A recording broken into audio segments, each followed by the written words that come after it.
I'm Jenny Boom Boom, and this is Who Will She Be Talking to Wednesdays, where every single Wednesday night I talk to someone that I just want to chop it up with, somebody that I would love to just have a conversation with. And I'm really excited about my interview tonight with this artist. I really had to do a lot of research for this artist. Because we'll be talking about some things that I really don't know too much about. So I'm excited to talk to him so he can explain a lot of things to me. And he's already here. Oh, yeah. Here we go. This is going to be a good one. Hi, KOG Entertainment. Happy birthday to you, by the way. I'm sorry I messed up and didn't do your shout out today. I didn't see you type it. But anyway, happy birthday to you. And I'll try to get to it tomorrow. Hi, Armin. Well, what's up, man? We punctual in here. You know what I'm saying? You were probably ready before me. I actually was trying to get the dog to quiet down. Like Vic was in the garage. I'm all like, okay, guys, I'm trying to interview Armin. How are you? Good, good. How are you? What's going on? I appreciate you having me. Of course. I was just saying before you got on with me that I felt like I really had to do a lot of research before I spoke to you because I know that you're very involved and, have been talking to a lot of news stations and, you've had a lot of commentary about the war in Armenia. And so me being, I guess, just so involved in what's happening in this country, and seeing what's happening with the presidential election and all of that, I really haven't been paying too close attention to what's happening anywhere else. So I did some research on it today, but can you kind of explain to me what's been happening in Armenia? Yeah, for sure. I mean, that's kind of normal, obviously. You know what I mean? They picked the right time to start a war because the whole world is kind of distracted with obviously COVID and then the elections. You know what I mean? But what's going on? It's it's a little bit of a complicated situation. Me originally being from Armenian, obviously it's close to my heart, and me being an artist that's always been involved in the community. That's why I kind of use my platform to speak on it. But basically, there's a conflict with the neighboring country called Azerbaijan over this territory that's historically Armenian for like thousands of years. For whatever reason, they feel like that territory belongs to them, and it has to do with back when both countries were part of the USSR, the Soviet Union. It was kind of divided in a different way. It was a divide and conquer type of situation back then. So anyway, they decided to attack Armenia back in September out of nowhere. And just kind of take over that territory, and it really turned into like an ethnic cleansing type of situation, just killing anybody that's in that area, which is 99% Armenian. You know what I mean? I'm sorry, I can't hear you all of a sudden. Oh, you're there. You're back. Okay, sorry. Yeah, sorry. So somebody was calling me. I said it's been a pretty crazy situation just because it's very close to home. I know people that have family members, close friends, first cousins out there on the front lines, like, you know what I mean? So yeah, that's what I've been kind of using my platform to spread awareness about it. I think that that's wonderful that you're doing that, and I actually read like this really beautiful article that the New York Times put together about what's been happening. And, it just sounds so awful, it sounds awful. It's crazy to see in 2020 that something like that it can just happen, and also that it kind of goes unnoticed because there's been very little media coverage. You know what I mean? Yeah. Mainstream media, like almost none, and also just other countries stepping in because that's what you would think would happen. With the NATO and Geneva Convention and all that shit. I don't even know really what that is all for, but you would think it's for situations like this. Armenia is a small country. And Azerbaijan, to put it to you like this, Armenia has 3 million people living there. There's about 10 to 11 million Armenians all over the world. We are a diaspora nation, so there's more of us outside of the country than inside, and that goes back to the Armenian genocide that happened like 100 years ago, committed by Turkey. So now Azerbaijan has about 10 million people, and they're backed by that same Turkey, which has about 100 million people. So you can see how it's like a David versus Goliath type of situation. You know what I'm saying? So that's why we would expect the world to step in, the greater powers, whether it's like Russia or America or something, and that's been kind of the struggle. You know what I mean? So you're We're first of all, let's talk about the nonprofit Open Wounds. Yeah. So, hip hop being originally the voice of the voiceless, the voice of the people, the voice of the oppressed. And then me coming in as kind of like the first of my community, of my background, to do it, at least on this level. I just felt like, I got to represent for my people or tell the story of my people. So it really just started with a song I did called Open Wounds years ago, which was about the Armenian genocide. So this is all kind of related, but the war that's happening now, it's not like the same thing. But I never thought that I would see this in my lifetime. But we have what we call an open wound because of the genocide that happened. 1.5 million Armenians were massacred in 1915, but it was never recognized, meaning no one was ever held accountable for it. You know what I'm saying? So that's what we started doing is, using hip hop, and then we did the T-shirts with it that said "Our wounds are still open," 1915, and it really just turned into this whole movement because everybody started asking, "What are those T-shirts about?" And we started spreading them. Next thing you know, we're selling tens of thousands of these shirts, and so we turned it into a nonprofit, and just helping organizations in the community, trying to give like little scholarships to people and things like that. So that's how Open Wounds started. And then now that the war happened, it kind of like all stepped up because now it's like a current issue. You know what I mean? So we're doing different fundraisers and different things, trying to send money over there for humanitarian aid, basically, I think that's just incredible. I Yeah. know you are considered the most famous Armenian rapper in the United States. Right. So do you feel a sense of responsibility of, to educate folks about this crisis, to educate other celebrities about the crisis? Yeah, for sure. I mean, I've always kind of been the type to be involved anyway, and even as an artist, I've been inspired by the artists that had something to say, you know what I mean, about wherever they were from and the struggles that they were going through. So it was something that I was naturally, organically already doing. And then now that it's so urgent, yeah, for sure, I feel like if anybody's going to say something, I got to do it, at least on the hip hop end. And that's kind of how we grew the whole Open Wounds movement, is me, spreading that message with those shirts kind of to like all our celebrity friends or other hip hop artists. So everybody from Game to Post Malone to Cardi B to Offset, everyone would rock that shirt and post it and kind of spread the message like that. And it was just kind of like a way, like a cool, hip way to talk about something serious, you know what I mean? Like a dope shirt with a powerful message. And that kind of goes a long way, it reaches obviously the target, which is all the non-Armenians in the world, but also in our own community, like the youth gets excited about it and kind of like starts getting involved, because it kind of looks like, okay, this is not just some politician talking, or you know what I mean, like it's not Right. Through art we can spread a lot of powerful messages. So I kind of try to do that. Yeah, well, that's the type of hip hop I like anyway. Not Facts. hip hop Big with facts. our is. I was going to Yeah. ask you about the game because I know you two have worked together in the past. I know you two are friends. And I saw today that he actually had a video talking about the crisis in Armenia. Yeah. Um, so did you see it? I mean, what did you think of it? Yeah, absolutely. That was amazing. So Game has been a lot of people that are in LA, they've had relationships because there's so many Armenians out here.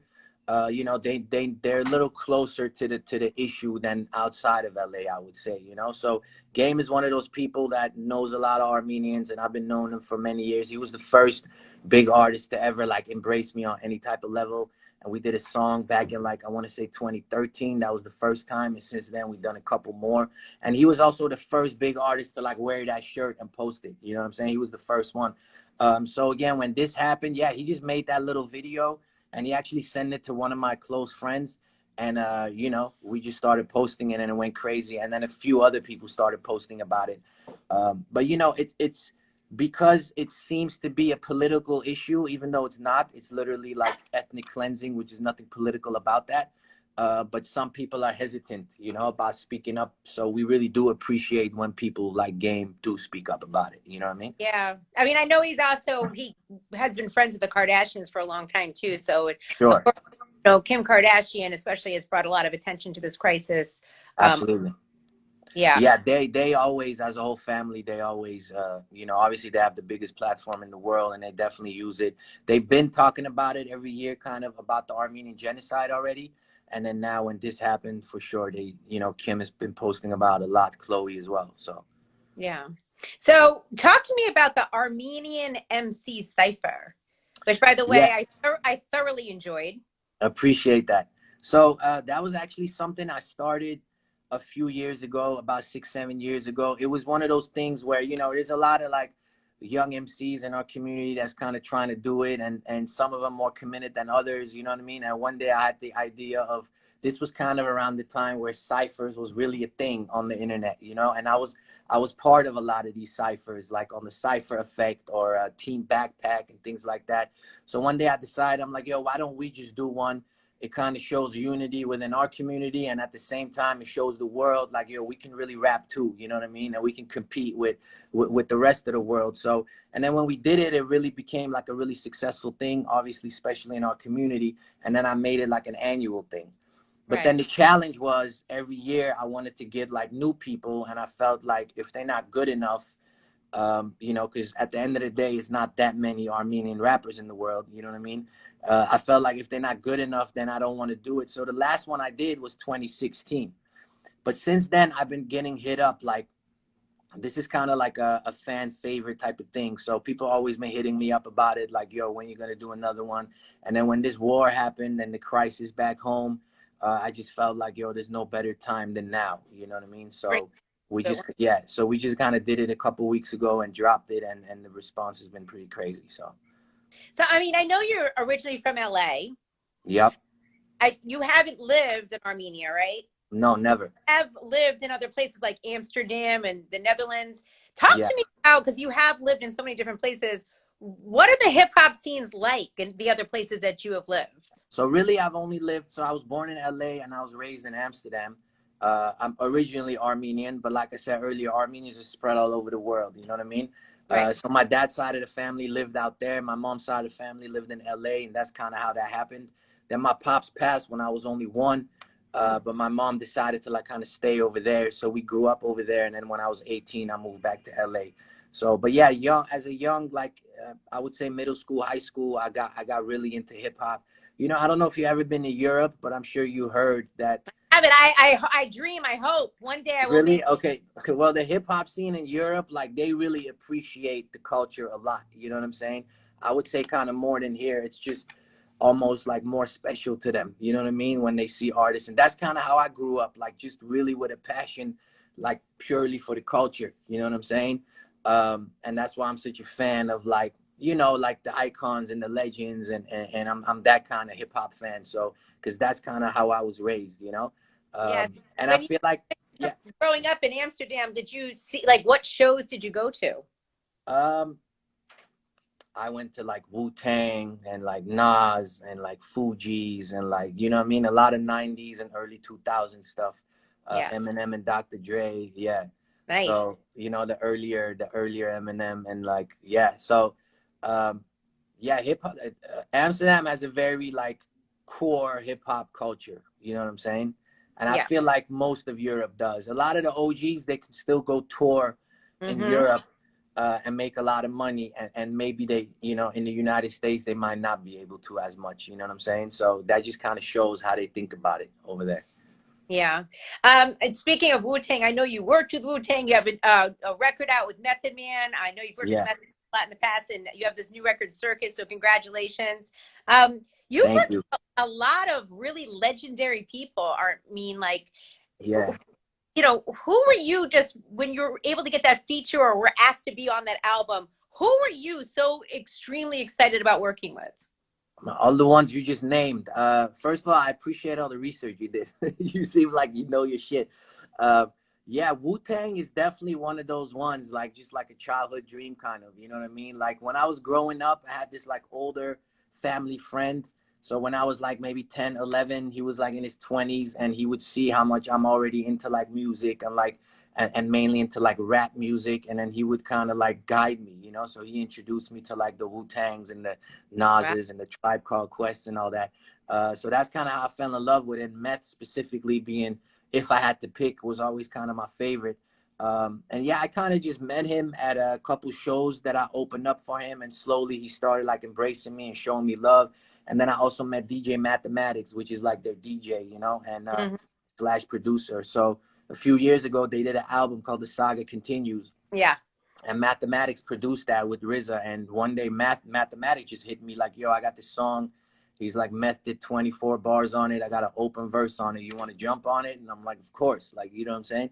I didn't even know what it was for. So I sent it to him, and then it ended up being on the Saga Continues album. So that was really epic. And then the recent track, you know, I've been working with Scott Storch, which is another like amazing situation. And Yeah. yeah, I just hit Meth, like, again, like he really been showing me love. You know, we're not best friends or anything, but he always hits me back. So I just hit him up. I'm like, "Look, I'm working with Scott Storch. I got this record," and he's like, "Send it to me." And 2 weeks later, he just sent me the verse. I didn't even have to follow up, or he didn't ask for nothing. Really amazing. You know what I mean? So it feels pretty dope to be like embraced by those legendary people that I grew up, you know what I mean, kind of idolizing. So Yeah. I can only imagine. for sure. Yeah. Another Be Real is another one of those. Like, Be Real might be one of my closest people in the hip hop game. Yeah. You know what I'm saying? And working with Be Real has opened a lot of doors for me, because you know, he obviously has his platform, Be Real TV. And a Yeah. few years ago, he saw I was doing this thing called Mean Mondays. I was just kind of like Webby did his Webby Wednesdays. This was kind of the same concept, and it was around the same year. So I was just dropping a song every Monday, you know, just trying to catch some type of traction. You know, when you coming up, you know, the game has changed how people consume music and stuff. And I realized dropping a project is not working, so let me just drop a lot of songs. And Right. Be Real just kind of took note, and then he hit me up. He had heard me like freestyle on some radio shows and stuff like that. He's like, "Yo, why don't you come on my show on Be Real TV and do like a performance slash freestyle or some type of video content every week while you're dropping a song?" Um, so next thing you know, I'm over there every single week at Be Real TV with him. And of course, the relationship starts building. And then he started really supporting, and I started meeting a lot of people through him, and a lot of doors open. That's how I ended up working with Scott Storch now. I just did an album with Burner. It all kind of started with working with Be Real, you know? So, That's incredible. You know, yeah. I'm always so impressed by the stories of Wu-Tang, or like you said, Cypress Hill, or the Lox, how they embrace younger artists. Yeah, You hey, know, Styles P is they'll actually work another one with of them. those. They'll work with them, you know? Yeah, that's literally, I got Styles P on the song that I just did an album with Burner, and we I got know it's Styles called The Warning, and The I've listened to Warning. the album, and my favorite, I'm a huge Styles fan, but I Me too. love Kings. I love Kings. I bring it back. I Hell keep yeah. bringing back Kings. Yeah. Amazing. I appreciate it. Yeah, but the way the Styles P song happened is he was in LA, and he ran into some people that knew me, and somehow they started talking about me, and apparently he had heard my name, but he wasn't too familiar. But he said Sway brought me up to him. And then when they played some stuff, he's like, "Bro, this dude's nice. I'm down to work. If you book a studio tonight, I'll pull up, because I'm leaving back to New York tomorrow." And that was amazing, because he actually did. We booked the studio, he pulled up, laid a verse, and bounced, you know, and we've been in touch since then. So yeah, that was another one of them. Like, Styles is such a great person. He's highly absolutely. competitive lyrically. So I Highly. can Yeah. only imagine when y'all got into the studio together, there must have been a little like, okay, let To be honest, I was lucky because I already have my verse laid. oh, okay, okay. Like, when I send them the song, it was already done, and it was one of those songs where I went hard lyrically on my verse, so I was like comfortable sending that already done. You felt pretty Yeah. comfortable with the situation, right? Yeah, I was comfortable. I knew that one. I'm like, I'm good. You know what I'm saying? Yeah. I don't have to redo nothing, or you know what I mean? Now that Styles is on the song, sometimes you might think, well, I didn't have that in my mind, that like someone like that is gonna be on the song, because Right. that definitely makes you, you know, approach it a little bit differently. But now I was comfortable with that one. Yeah, and he just came, he heard it real quick. Like, he just laid his verse. We kicked it a little bit. He was cool. He like hung out, smoked. I played a bunch of records that I got coming up. He's like, "Yo, son, you really got some shit." So, and then he's like, "I got you on another one," and then he left. You know, shout out to Styles. Yeah. I Yeah, mean, come on, the list goes on and on here for the people that have even recently worked with. Styles, Wiz, Be Real, Dave East. yeah, I know that you have King James and Jeremiah is on that record. right. That's an incredible record right there. A lot of people are just really embracing that record. They love it. Yeah, thank you. Have you spoken or found out anything about Jeremiah since he's been in the ICU? So nothing new. I actually was hitting him up last week. This was before the news broke about the ICU, and one of his people told me, he's sick, and I didn't really take it serious. So I texted him back like, all right, I'll check back in a couple days, and I didn't get a reply text to that. And then literally 2 days later, I saw the TMZ post that he's on a ventilator. You know what I mean? So prayers to him. I've heard he's doing a little bit better, meaning he was starting to be responsive. But yeah, I just really hope he pulls through. We did that song late last year, and then we were supposed to shoot the video for it when the Lakers were in the finals. Because I decided to drop it when the Lakers were in the playoffs. And I kind of had the feeling like we might win it all. So I'm like, this is just a good time to like run with it. That was also the first Scott Storch song that we released. So I hit him up to do a video, and he was down and everything. We had it was going to be my probably biggest video ever. And the day before, he texted me saying his pops passed away. And I want to assume it happened all of a sudden. Like I didn't get to ask him like details or anything. So basically he canceled the shoot. And obviously I couldn't be pushy when a situation like that happens. So we didn't do it. And then the Lakers went on to win the championship and everything. And then we kind of felt like the moment had passed. Not really the moment has passed. I mean, it's still a big record, but I have some other records coming. So as a team, we kind of decided, let's focus on the next, you know what I mean, big thing. And then we just heard this news, you know what I mean? So I just hope everything. Terrible. Yeah, I just hope everything works out for him, man. Yeah. You're on the West Coast. I'm on the East Coast. It's 15 degrees here right now. I heard LA's incredibly beautiful lately, especially. But COVID is just it's there. It's not getting any better anytime soon, it seems. So tell me like about your experience being in LA with COVID. Yeah, I think it's definitely frustrating. I don't know if it makes a big difference being in LA or being anywhere else, but they're saying the numbers are really high again here. Yeah. I just literally been counting down the days when the world goes back to normal. Even releasing some of the songs, I was kind of holding back because I feel like we want to perform and we want to at least have clubs open and bars open and things like that. And now it seems like we just have no idea when that's going to happen, So that's really just been the frustration as an artist. Because as bad as this year has been in many ways, for my career, it's been like the best year, Yeah. And I feel like, I have so much more to drop, but I also don't want to fuck it up with the world being closed, Yeah. So we just kind of taking it day by day, week by week. I feel like kind of like everybody else, you know what I mean? And hopefully after the new year, slowly things will start going back to normal. I don't know. I guess a vaccine has to come for it to really go back to normal, but I kind of don't know who to believe no more, to be honest. But I know it's a real thing. But at the same time, I don't know what to believe. You know what I mean? Yeah. Confusing. I mean, I spoke to Chris Webby. I've spoken to Chris. I had an interview with Annoyed. And I know that those are your guys and you like to do shows with them and you like to travel and tour. Yeah, I toured with them a couple times. Yeah. So, I mean, and also I know you've been on tour with Burner in the past as well. Yeah. Are you going crazy because you can't perform like you want to? Because I mean, I've done shows with you, Armin. I've seen you perform. I've stood there. You're an incredible performer. Thank you. I appreciate it. Yeah, well, this whole month was exactly a year ago that I was on tour with Burner, which was the last tour I was on before all this happened. And you know how social media gives you that 1 year ago today. And every single day, it was like a 6-week tour. So every day I'm like, man, I can't believe.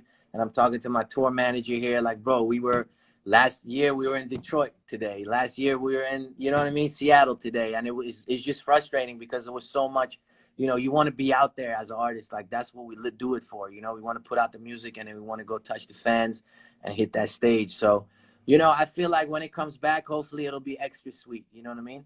Yeah. But you do try to stay positive. You do have other business ventures. I mean, you're not just relying only on the music. You have clothing stores. You have a clothing line. Yeah, I do. Just as an independent artist coming up, music don't make no money until you kind of get to a certain level. You know what I mean? So we had to kind of find different ways and different hustles. So merch was the first thing, and having that open wounds movement and the support of my community really started that off. Because even though that became a nonprofit, you know, we started being really good at the merch thing, and we started, you know, creating our other type of merch, and that eventually led to me opening an actual store. So out here in LA, in a city called Glendale, I have my store called the Pentagon LA. You know, we have our own line as well as certain other like local small brands that we carry. And, you know, that's been the main thing. And actually next week, I'm dropping my first weed strain, my first marijuana strain called Lost Angel. I want to So see. wait, how do you form a marijuana strain? How do you form it? Like how do Um, you get? well, I kind of got, I don't know if it's luck. I don't believe in luck, but I kind of got lucky being around Be Real and Burner and these guys that are really like they dominate that game kind of, you know what I mean? And we've been, you know, I've been working with them for a while, and you know, I smoke probably not as much as Be Real, but I definitely smoke, and we were like, yo, we need No to one smokes as much as Be Real. No, I'm kidding. really, it's tough keeping up when you're around them, you know what I mean? Yeah. But yeah, we were like, yo, I think it's time for me to do, you know, I'm always looking for different businesses. You know, I also have a pharmacy degree. That's a whole nother story. So I own a pharmacy too, like an actual regular medical pharmacy out Wow. here. And yeah, out here. Well, I went to school for pharmacy while I was doing music and became a I thought you pharmacist. were in LA. Yeah, UCLA was undergrad, and then I went to pharmacy school and became a pharmacist. And then I realized the last thing I want to do is be a working pharmacist. So I kind of quit working as one. But I have a business partner. We opened up a pharmacy, and that's doing pretty well too. So you know, I'm venturing out different things, but and that's honestly keeping me or allowing me to do full-time music, you know, because I just kind of overlook the other things, and I have really good teams everywhere, while I can really focus on the music, you know. But the strain is coming out. We dropping it in at Melrose Cookies on You know that Black okay. Friday. Can I tell you last summer I was in Melrose with my kids and we're walking around and we saw this place called Cookies. So Yep, me and Vic and the kids start walking in there and sure. the guy at the door says, yeah, this isn't like real cookies for kids. This is like weed. And we were like, oh, so we Yeah, were gonna that's walk in there with the kids, you know, I can so you totally know, see it. whatever. We always say when Burner came out with that name Cookies, it was really genius in a It good is, or bad way, yes. because it's a very catchy name, and obviously young people, you know, are attracted to it. But yeah, it's definitely not Cookies. You know what I'm saying? But yeah, the strain is called Lost Angel, and it's some straight LA OG Kush, and it'll be out on Black Friday. Probably not on the East Coast, but if you're on the West Coast, it'll be everywhere. Oh, perfect. That So. sounds so you did have the warning coming out. I mean, you did have it come out already with Burner, but now you have a new project. Like this is, I mean, you're going to have a full project with Scott Storch? Yeah, so I've started working. It's been already like a year and a half when I started working with Scott, and you know, we were gonna work on a project, and slowly it just turned into having a lot of songs, which is obviously a blessing. And I kind of feel like as a, you know, because I've been doing it for a while, but I definitely consider myself an up and coming artist. So I feel like dropping songs is more of the formula where you capture more traction and dropping full length projects at Right. this stage in my career, you know. So Just I keep, am work.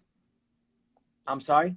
so you're going to just keep it with the songs. Yeah, what I was gonna say is like I'm definitely working on an album, but I'm not really sure when that's gonna come. For now, for the next I don't know how many months, it's just gonna be songs consistently, Mhm. until we kind of like build more, you know, towards that project. But I definitely have certain songs that's only for the project, and I have certain songs that can go both ways, and I have, you know what I mean. So we kind of like taking it as we go, see how the momentum goes, and what's the next move, you know. Yeah. But I got Well, a lot of material. I wanted to, you know, I know you have to go soon, but I just wanted to ask you a quick question. Looking at your history, you know, I can scroll down the internet and find out all kinds of stuff about you, and even dating back to 2011, 2012. I mean, this has been a long process for you. This, Definitely been you a know, marathon. yeah, you building your career. And Yep. I'm just wondering, are you happy with the way that this process has happened?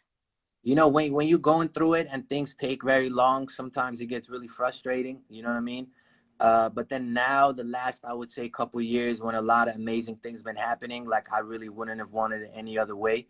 You know what I mean? Because I'm kind of in control of everything. I own everything, and we have some really big things in the works that I feel can compete with literally anything else in the world. But like I own it all, though. You know what I mean?